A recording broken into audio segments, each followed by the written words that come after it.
todos. Les damos las gracias por venir. Aquí va a estar un poquito caliente. Vamos a tener algo de rock para que utilicen una oreja allá y otra acá y disfruten las dos cosas. Se trata de la presentación del libro a 100 años de la relatividad general. Los coordinadores de este libro fueron Luis Felipe Rodríguez y yo. Luis Rodríguez y Miguel Alcubierre no pudieron asistir, los dos están fuera de México, así que estamos presentes Tonatiu Matos y yo, soy Manuel Peinbert. Y el libro tiene 7 capítulos y se los leo rápidamente. Hay una introducción que escribimos Luis Rodríguez y yo, una introducción breve de una página. Después el primer capítulo es Einstein y la astronomía, que escribí yo. Después sigue sobre el génesis de la relatividad general por Omar Franca, Hernando Acevedo y Antonio Ramírez. Posteriormente música y astronomía de Mario Lavista, donde hace un paralelismo entre la revolución en la física y probablemente la revolución en la música. La relatividad general y la cosmología por parte del doctor Matos. Los hoyos negros, relatividad al extremo de Luis Felipe Rodríguez y ondas gravitacionales de Miguel Alcubierre.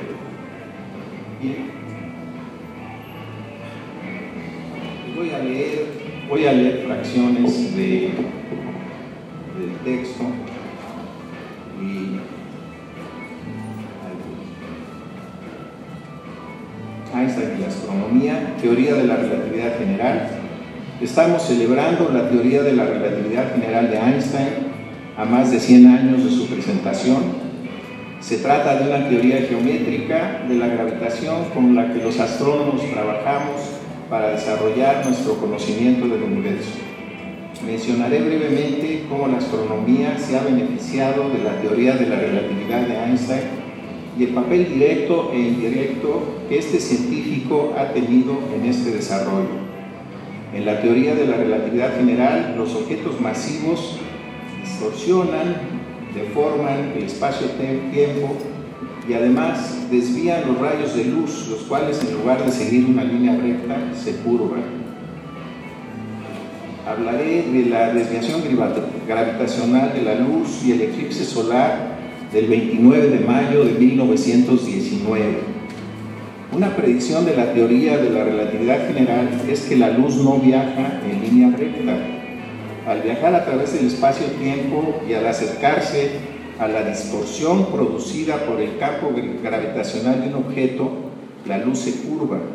Un rayo de luz que pase rasando la superficie del Sol se desviaría a una línea recta por 1.75 segundos de arco, ángulo un poco menor que 1/1000 del diámetro del Sol y del diámetro aparente de la Luna.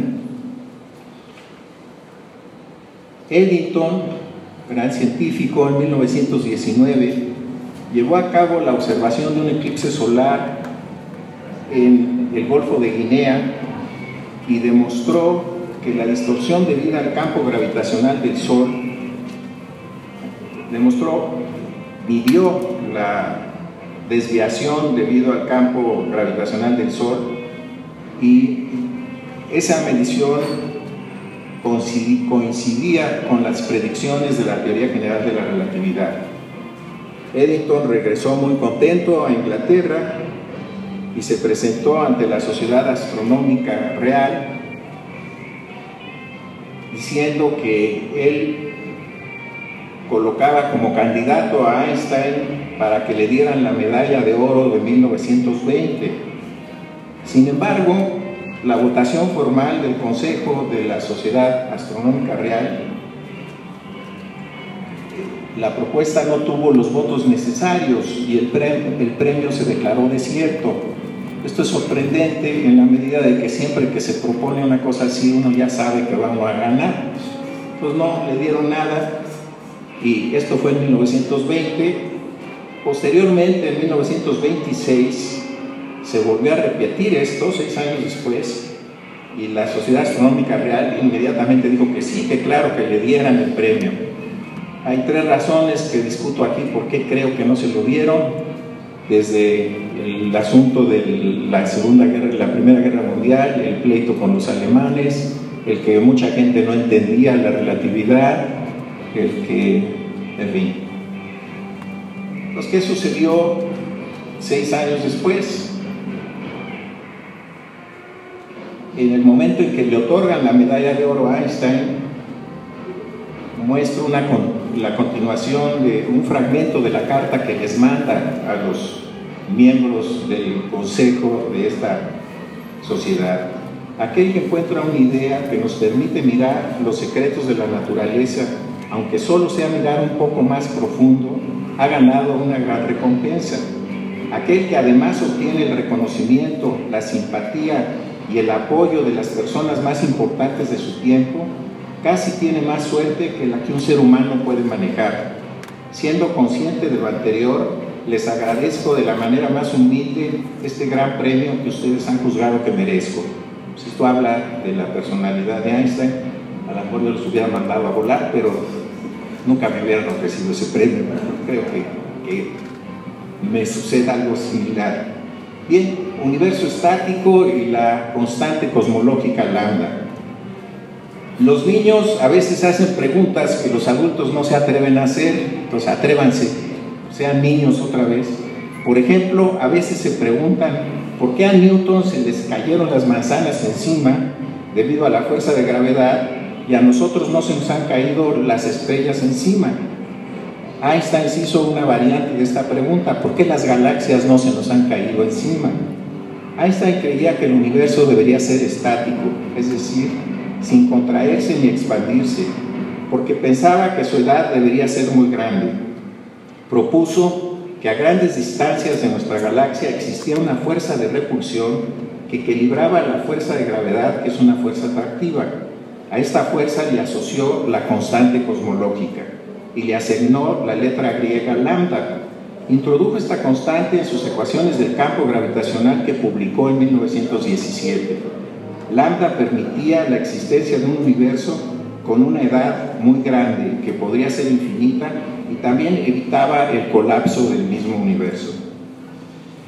Entre 1924 y 1929 se encontró que el universo se encuentra en expansión. Wirtz, probablemente alemán, 1924, Ludmark 25, Lemaitre 27 y Hubble en 29 encontraron esto. Tuvo mucho mejor prensa Hubble que los otros 3, y por mucho tiempo se le llamó a la expansión del universo, a la constante asociada a esta expansión, como la constante de Hubble. La Sociedad Astronómica Internacional parcialmente corrigió esto hace 2 meses y ahora se va a llamar la constante de Lemaitre-Hubble, dejando atrás a Ludmark y a Wirtz. Pero en fin, cada uno de ellos lo hizo de una manera más clara. No nada más hay un problema de quiénes son los amigos y quiénes no. Una historia sobre este descubrimiento ha sido relatada por Vandenberg. Este resultado se basa en la observación de la velocidad de recesión de las galaxias, ya que entre más lejos se encuentran de nosotros, más rápidamente se alejan, lo cual indica que en el pasado las galaxias se encontraban más cercanas entre sí. Cuando Einstein se enteró de que el universo estaba en expansión, aparentemente ya no era necesaria la constante cosmológica para evitar que las galaxias se nos cayeran encima. Einstein dijo que la introducción de la constante cosmológica a las ecuaciones del campo era el mayor error que había cometido en su vida. Y espérense hasta el final de que yo termine para que se dé cuenta que no fue el mayor error, sino un gran triunfo de este amigo.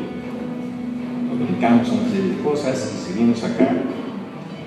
Existe la teoría de la gran explosión y tuvo de rival a una teoría que se llama la teoría de la creación continua de materia.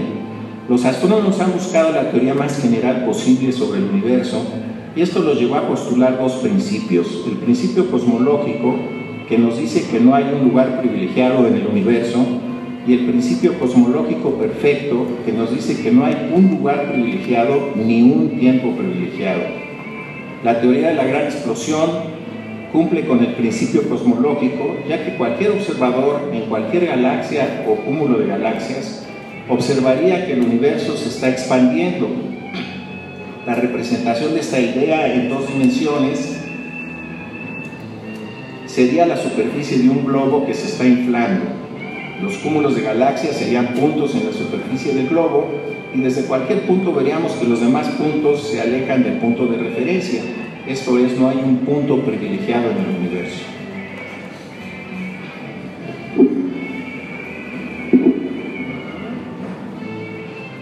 En 1948, Gamow se hizo esta brillante pregunta. Dice, si el universo se está expandiendo, esto quiere decir que en el pasado estaba más comprimido y que probablemente en el pasado muy remoto estaba toda la masa del universo en una bolita muy pequeña y esta se empezó a expandir.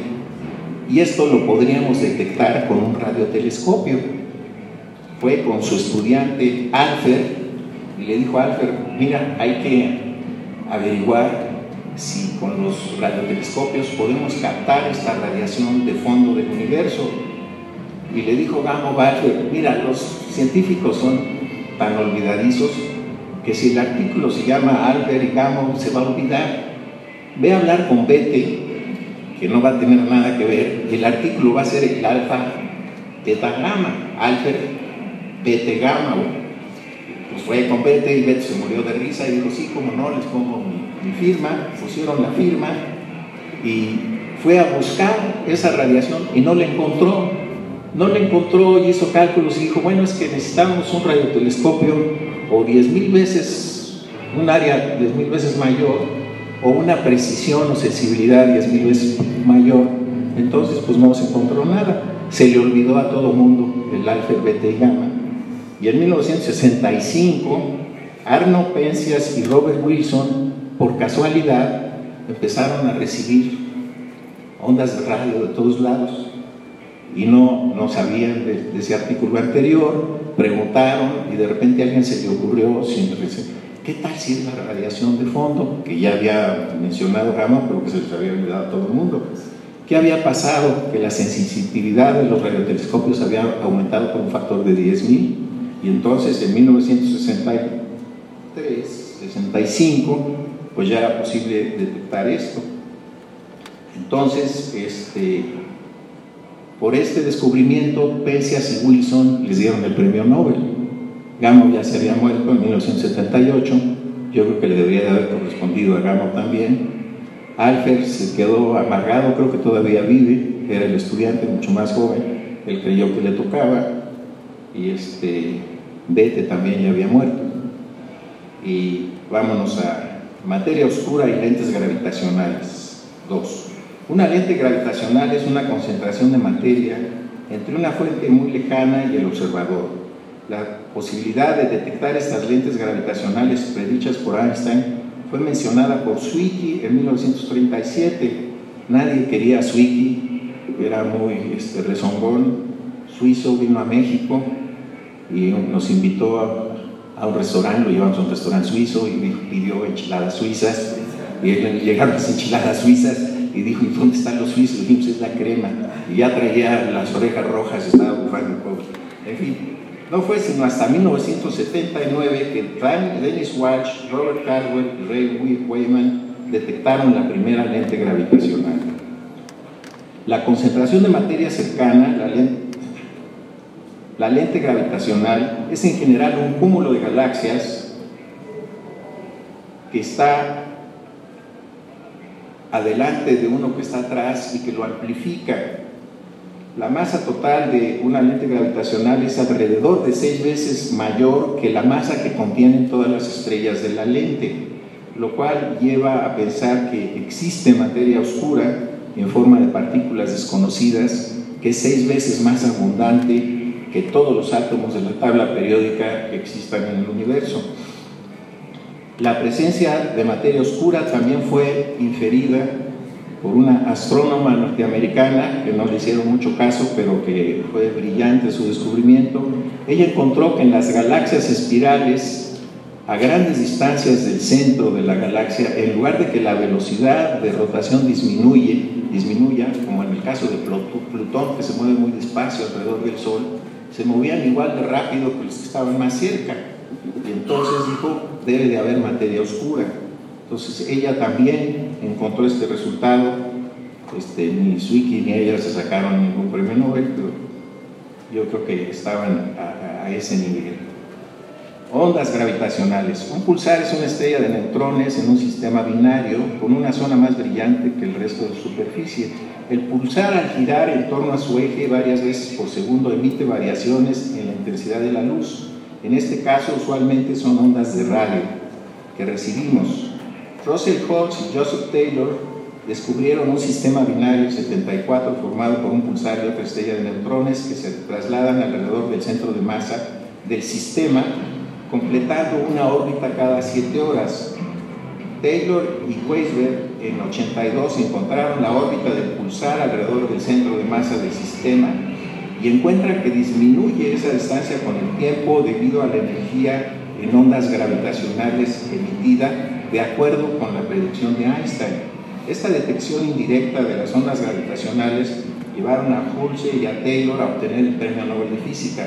Uno de ellos era el estudiante del otro, y pues claro, el estudiante probablemente tuvo la idea y el otro, que era más conocido, entonces le dieron el premio a los dos.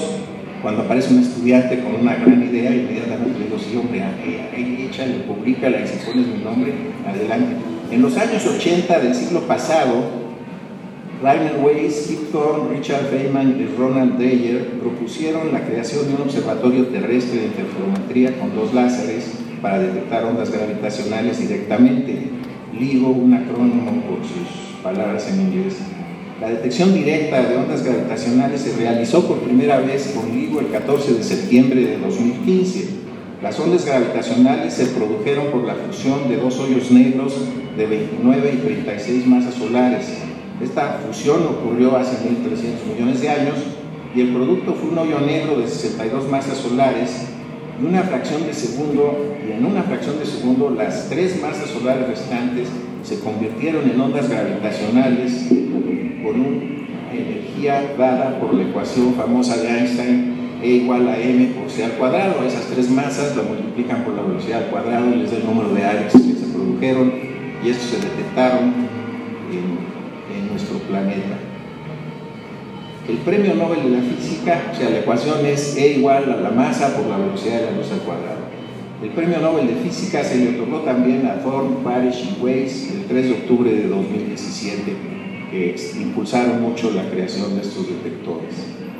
La aceleración del universo y la energía oscura. A partir de la determinación de las distancias a galaxias muy lejanas, basadas en la luminosidad absoluta de las supernovas de tipo 1A, en 1998 los grupos dirigidos por Perlmutt, Schmidt y Riess observaron que en lugar de que la expansión del universo se esté desacelerando debido a la masa interna del universo, se está acelerando. O sea, entre más lejos están las galaxias, se están moviendo más rápido de lo que se esperaba. Por este resultado, los 3 astrónomos recibieron el premio Nobel de Física en 2011. Bueno, aquí cabe decir que cada uno de estos 3 dirigía a grupos de astrónomos como de 30 o 40. Muchas de las observaciones se hicieron en Chile, en el hemisferio sur, por astrónomos amigos nuestros, José Massa y Mario Amuy.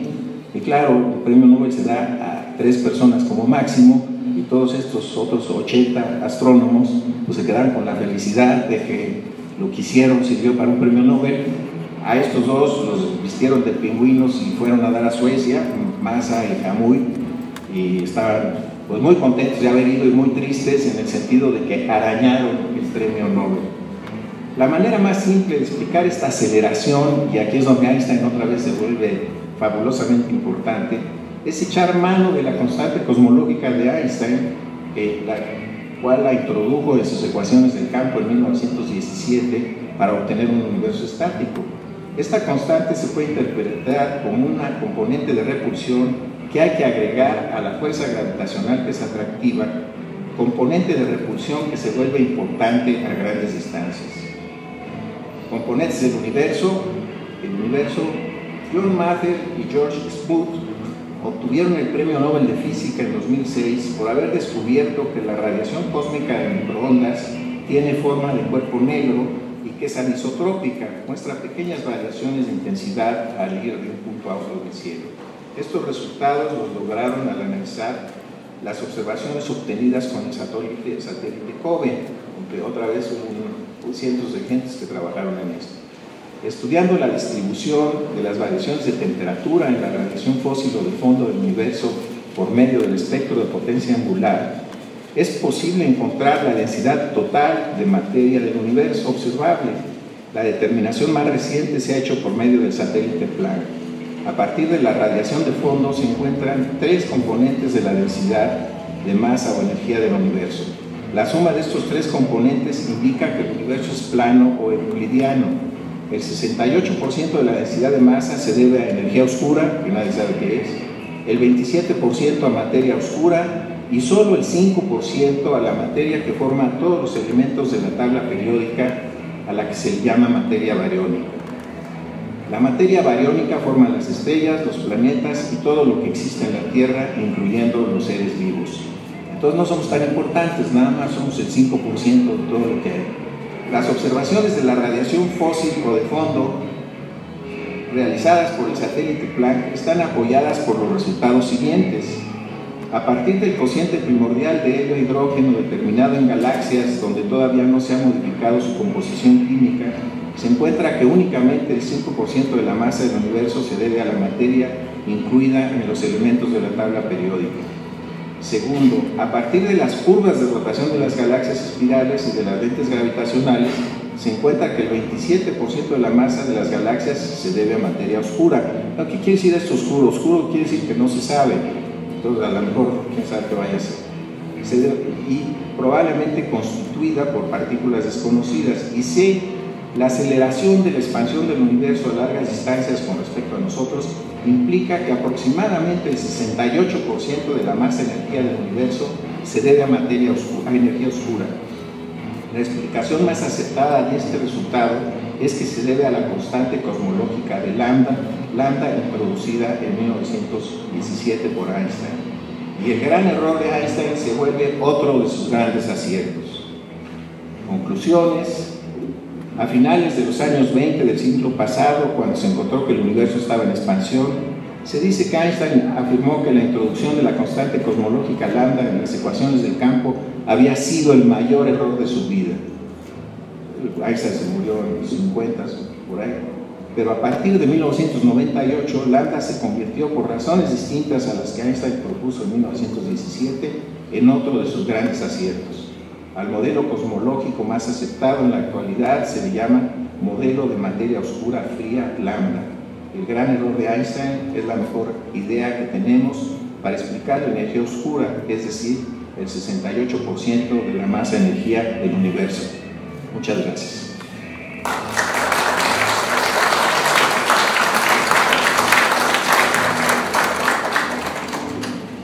Y ahora le preguntamos, pasamos el micrófono a Tonatiuh, que nos va a hablar de su parte en el libro que estamos comentando, que es A 100 años de la relatividad general. Bueno, el libro es un homenaje sobre todo a la trayectoria que ha tenido esta teoría, que fue propuesta, se puede decir, empezó en 1905, después en 1908 fue la primera formulación y el primer artículo ya bien establecido fue en 1915, 1916, y desde entonces lo que hemos encontrado de esta teoría es impresionante, es realmente espectacular. Hemos visto solamente confirmaciones de todo lo que dice la teoría, y como en este caso lo acaba de mencionar el doctor Painter, inclusive la constante cosmológica, que parecía ser el peor error de Einstein, al final apareció ser uno de los grandes aciertos, ¿no? Efectivamente, la teoría es una cosa, es una idea que se puede decir que es sencilla. Es sencilla porque lo que propuso Einstein es algo así tan sencillo como decir: la gravedad no existe. Bueno, la fuerza de gravedad no existe. la gravitación se manifiesta por la curvatura del espacio-tiempo. Esa es la idea, así de sencillo. Ahora, por supuesto, ¿qué es el espacio-tiempo? Yo creo que ni Einstein lo sabía, ¿eh? O sea, el espacio-tiempo es algo inédito que está ahí, y este se está curvando debido a la existencia de materia. Y la materia curva el espacio, y entonces los cuerpos que viven en este espacio, pues viajan en el espacio curvado. Por lo tanto, la luz debe de viajar no en una línea recta, sino en un espacio, en una curva. Lo que acaba de platicar el doctor Pember, o sea, lo midieron en 1919 en un experimento donde ponían el sol y entonces buscaban una estrella que estaba atrás, y el sol tenía que curvar la trayectoria de la luz. Entonces, el día que como es muy pequeña la curvatura, lo que tienen que hacer es esperar un eclipse del sol para que cubra toda el halo solar.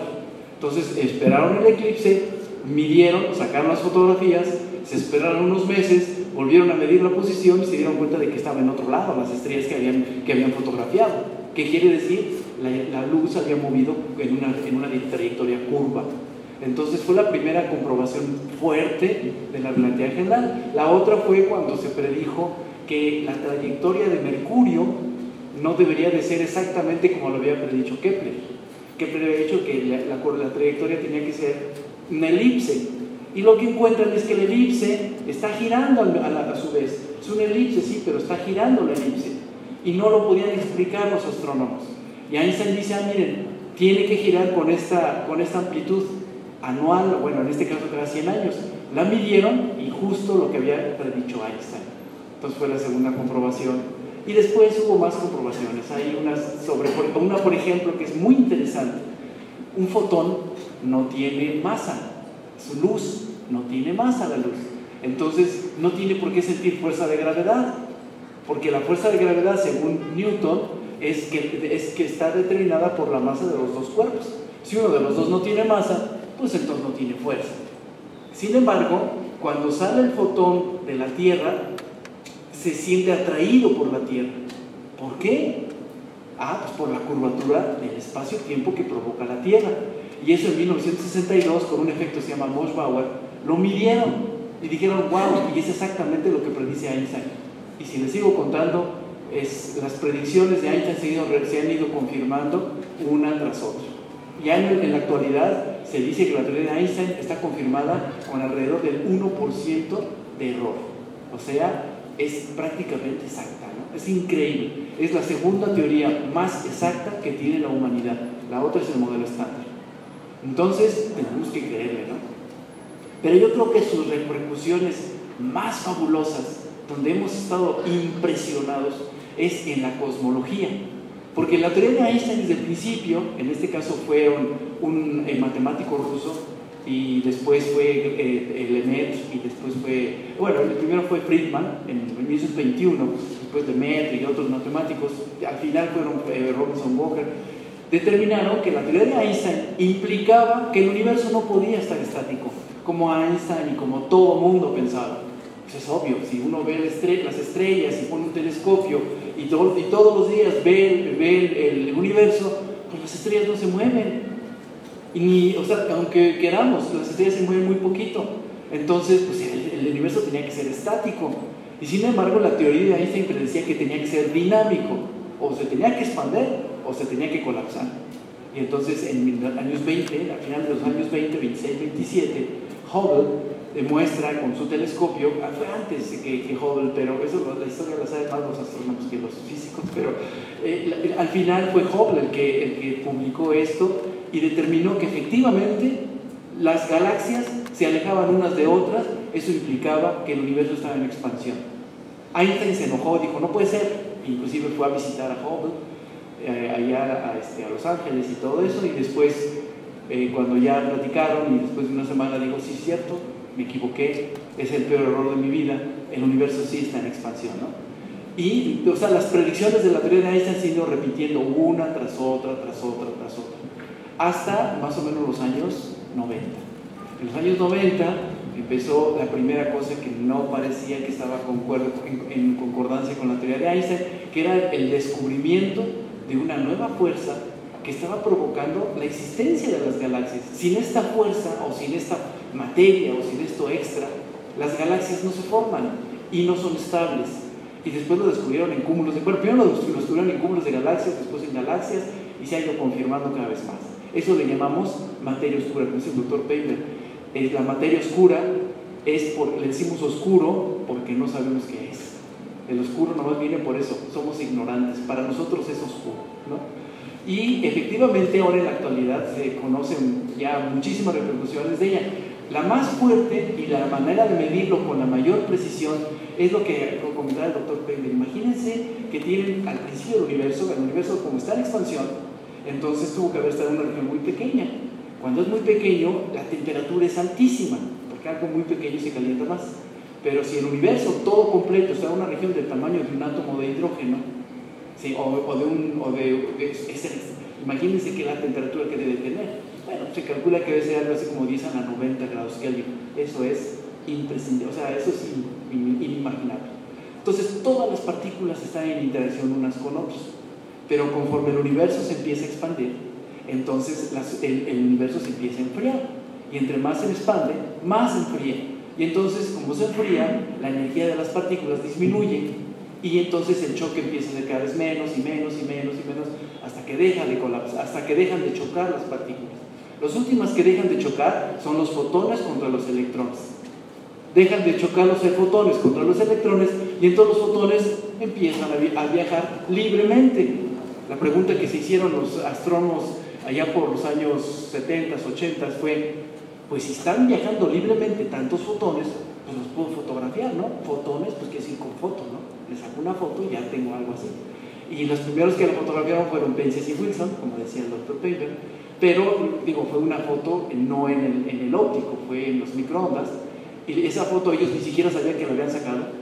Fueron varios otros científicos que les informaron, oye, lo que tú estás fotografiando son las Peebles y Zwick, que les dijeron, oye, tú lo que estás fotografiando es la radiación del fondo del universo, o sea, esos fotones libres que tienen que haber viajado desde el origen del universo, o prácticamente desde el origen del universo hasta nuestros días.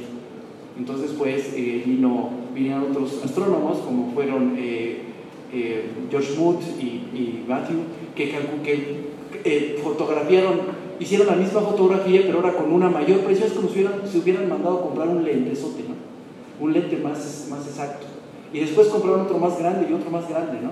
Y en la actualidad esa fotografía se ha hecho con tanta precisión que podemos ver esa foto con una precisión impresionante, pero la podemos después graficar y hacerle de estadística y todo eso. Y esa fotografía no se puede explicar si no le ponemos esta cosa, materia oscura, pero además le tenemos que poner otra cosa que también es una pregunta totalmente abierta en la actualidad: la energía oscura. La mejor explicación, bueno, es la constante cosmológica. Existe una constante cosmológica que hace que el universo no solamente se expande, sino se expande cada vez más rápido. Eso fue un choque para los físicos, pero fue un verdadero choque. Imagínense ustedes, o sea, todo el mundo se imaginaba que el universo primero era estático, después dijeron, no es estático, se está expandiendo. Ok, entonces, ¿quién lo expandió? Bueno, hubo una gran explosión y ¡prum!, todo salió volando. Entonces se está expandiendo, pero la fuerza de gravedad de tanta materia pues hace que cada vez vaya más lento, ¿no? Entonces tiene que irse cada vez desacelerando. Calculan la aceleración que tienen las galaxias una con otra en la actualidad y después la calculan hace 5.000 millones de años. Y sorpresa, antes era menor, ahora es mayor. Pues ¿quién está acelerando el universo? Si la fuerza de gravedad es hacia adentro, la fuerza de gravedad trata de colapsarlo y sin embargo cada vez va más rápido. Impresionante.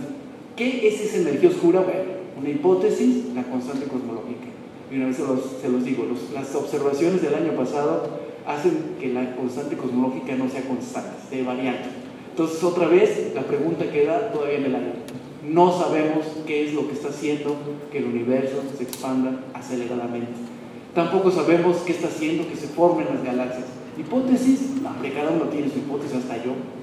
Todo el mundo tiene una hipótesis. El problema es demostrar que esa hipótesis es la correcta, ¿no? Y entonces, eso que le llamamos materia oscura, pues sigue siendo otra de las grandes preguntas del universo, ¿no? de la física.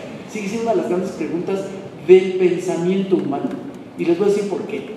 Simplemente porque la ciencia es el aparato científico, es el aparato de pensamiento que tenemos los seres humanos para entender el universo. El universo está hecho de materia y no entendemos de qué está hecho el 96% de la materia del universo. Entonces el pensamiento humano tiene un problema, y un problema muy serio. No sabemos qué es la materia, ni siquiera sabemos qué es el 96% de esa materia. Entonces averiguarlo ahorita es una de las preguntas y de los temas de investigación más intenso y más interesante y más bonito que tienen los seres humanos. ¿Basados en qué? Pues en algo que ya tenemos comprobado, la teoría de la relatividad.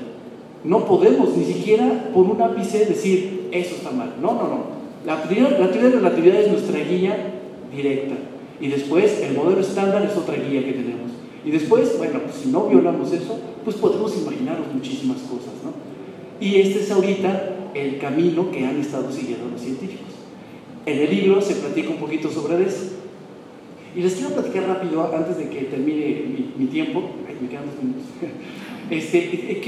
Un último tema que la teoría general de la relatividad predijo en el año 1916, y que el mismo Einstein dijo, bueno, esto está padre, pero yo creo que nunca lo vamos a ver, que son las ondas gravitacionales.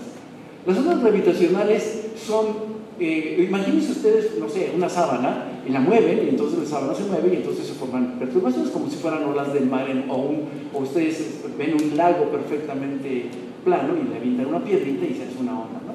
Entonces, esas son las ondas gravitacionales, pero ahora en el espacio-tiempo. El espacio-tiempo está vibrando cada vez que nosotros nos movemos, o que la Tierra o el Sol se mueven. Pero es tan chiquito, tan chiquito, que es muy difícil medirlo, ¿sí? Sin embargo, si dos hoyos negros chocan, la fuerza que desatan, ¿sí?, es tan intensa, que posiblemente sí la podríamos medir.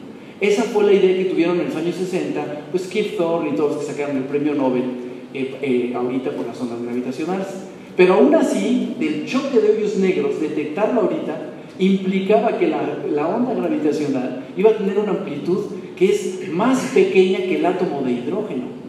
Entonces tendríamos que medir una perturbación más chiquita que el átomo de hidrógeno. Entonces para eso lo que hicieron ellos, lo que propusieron fue poner 2 brazos gigantescos con rayos láser apuntando a un espejo y regresando al mismo punto, y entonces tenía que formar un patrón de interferencia. Entonces si estas cosas eran exactamente iguales, pues no se forma patrón de interferencia, porque las 2 ondas de luz, la que viene de este lado y de este lado, se destruyen y no hay patrón.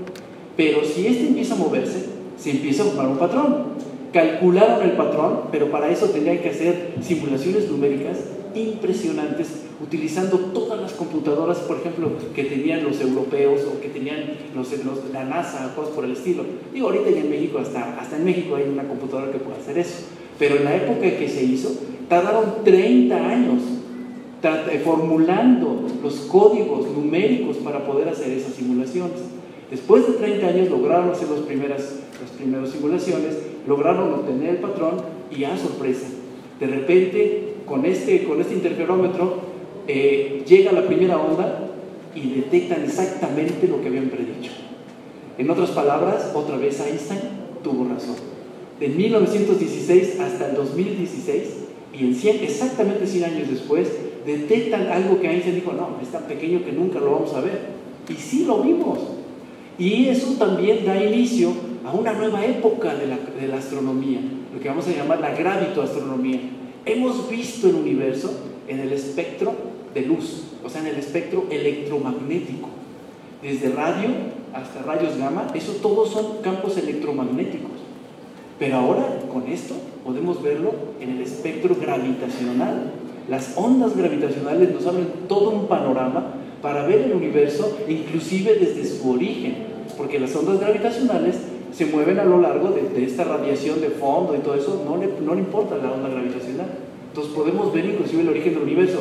Ahora, ¿cómo? Pues hay que formular los telescopios, que no son nada fáciles y sobre todo no son nada baratos, para poderlos hacer. Y eso es lo que está haciendo ahorita toda la comunidad científica de de los gravitólogos, o sea, de la gente que hace gravitación, ahora sí, muy cercano a los astrónomos, a los astrofísicos, inclusive a la gente de partículas. O sea, toda la física se está uniendo para poder darle respuesta a preguntas fundamentales como esta. Y yo creo que este libro, pues platica un poco de eso, sobre estos temas, y pues no me queda más que pues, se lo recomiendo porque está muy padre.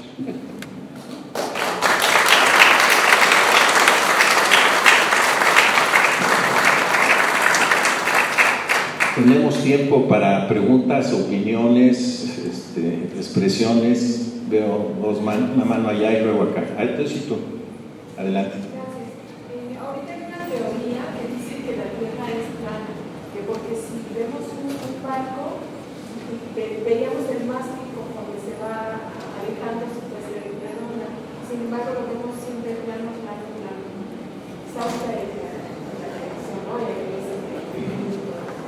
Y luego, ¿qué vida podríamos esperar, aparte de la de los que seremos muy válidos nosotros que existimos, ¿no?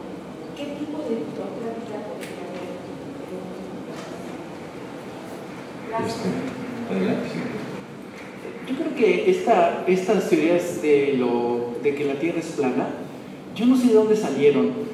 Inclusive son de esas teorías, de esos argumentos que tienen de que esto es se juntó toda la humanidad en contra mía para que yo crea en esto. Por ejemplo, ¿cuántas naves espaciales han salido de la Tierra y han fotografiado la Tierra? Ahorita los chinos acaban de fotografiar la Tierra desde el otro lado de la Luna, y los chinos le sacaron fotos a través de la Luna y son unas fotos hermosísimas. Y los norteamericanos y los rusos e inclusive los japoneses, todo el mundo ha fotografiado la Tierra y siempre parece ser redonda. ¿De dónde sacan que es plana? Yo la verdad no lo entiendo. Y hay argumentos que cuando a mí me los ponen, la verdad yo no los entiendo, siendo que todo, sin excepción, todo indica que la Tierra es redonda. La Luna es redonda, el Sol es redondo, todas las estrellas son redondas. ¿Por qué la Tierra de nosotros tendría que ser plana? Es algo así como pues, regresar a la idea de que somos súper especiales, somos hechos a imagen y semejanza de Dios, y por eso es que la Tierra tiene que ser plana. Yo creo que no, yo creo que es una especulación absurda, no creo en eso. Yo creo que todo lo que dicen tiene poca relevancia y muchas mentiras y verdades a medias. Yo creo que eso no está correcto. Ahora, sobre lo de la vida en otros planetas, yo creo que eso sí es una realidad. Yo personalmente no aceptaría que fuéramos el único ser vivo en esta galaxia, ni siquiera en esta galaxia. Ahorita acaban en uno de los satélites de Saturno, acaban de encontrar vestigios de que probablemente hay vida en uno de estos satélites. Ahora, ¿cómo es esa vida? No vamos a esperar que sean marcianitos buscando, tratando de comunicarse con nosotros. No, puede ser que sea vida microscópica o vida muy primitiva, no lo sabemos, pero está interesantísimo. Ahora, vida inteligente, pues yo también pensaría que en nuestra galaxia y en otras galaxias debería de haber vida en las mismas condiciones que tenemos nosotros de conciencia. O sea, de que podemos identificarnos a nosotros mismos y preguntarnos de dónde venimos, a dónde vamos, qué hacemos, esas cosas, ¿no? Que es lo que identifica a la gente consciente. Yo creo que de esa parte sí es. Ahora, el problema es que el universo es tan enorme que, por ejemplo, la estrella más cercana a la Tierra, al Sol, está a 4 años luz de distancia. Viajando a la velocidad de la luz necesitamos 4 años. Eso está lejísimos. Entonces, viajando a cualquier otra velocidad, pues son miles de años, ¿no? Y entonces localizarlos o encontrarlos, eso va a ser bastante complicado. A ver, sobre esa pregunta, nuestra galaxia tiene del orden de 10 a la 11 estrellas, un 1 con 11 ceros, 100,000 millones más o menos de estrellas. El número de galaxias que tiene el universo observable también es de ese orden, o sea que el número total de estrellas en el universo observable es un 1 seguido de 22 ceros. Y luego, si nos vamos con astrónomos un poco convencionales que nosotros, nos dicen que tal vez haya un número infinito de universos. Entonces esos 22 ceros le pueden agregar un número infinito de ceros pero obviamente hay que demostrar que de veras hay otros universos afuera del nuestro. La gente está pensando en eso. Y ya en un plan un poco bromista, alguien puede llegar y decir, a ver, véanse todos ustedes los zapatos, todos los zapatos de ustedes tienen esta forma. Entonces, ¿por qué si la Tierra es así, los zapatos están así? ¿No? Entonces, la Tierra es cóncava, no es redonda. O sea, hay que entender si la pregunta es una pregunta válida o si tiene algo, alguna falla en el asunto. ¿Había otra pregunta acá atrás? Sí. Yo deseaba preguntarles a ambos, porque hace los años 60, 50 en la Unión Soviética, respecto a la expansión del universo, se incluyó una teoría que se llamaba la muerte térmica del universo. ¿Qué expresión tendría por esa teoría termodinámica? Esa expansión debe ser que se percibe que el universo está en expansión. Bueno, si el universo, tenemos tres posibilidades, y la teoría Einstein nos la da: que el universo se expanda eternamente, o que se expanda asintóticamente cada vez alentando más su expansión, o que al final se colapse. Si tenemos las dos primeras, entonces el universo va a expandir para siempre, y eso va a implicar que el universo se va a hacer frío, pero impresionantemente frío, y posiblemente todo acabe siendo radiación, navegando en un universo infinito. Y la otra, la única que no da ese resultado, es que el universo se vuelve a expandir, a contraer. Eso quiere decir que el universo tiene un poquito más de masa que la expansión, que la fuerza de expansión del universo. Entonces algún día se va a contraer, y entonces lo que tenemos es un universo cíclico. Entonces esas cosas sí son reales y sí pueden ser. Y la respuesta es: todo parece ser que se va a expandir, pero casi para ser hasta el final en ceros.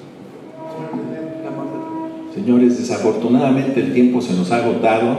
Muchísimas gracias por su presencia. Si quieren comprar el libro de Einstein, ahí hay unos ejemplares. Y a las tres personas preguntaron, ¿o dos? Una, dos. A las dos personas que preguntaron, yo les voy a regalar un libro, y a los demás les voy a decir, siempre preguntan, porque luego hay otro amigo mío que hace lo mismo. Entonces la posibilidad de que le regalen un libro por preguntar es altísima. Gracias.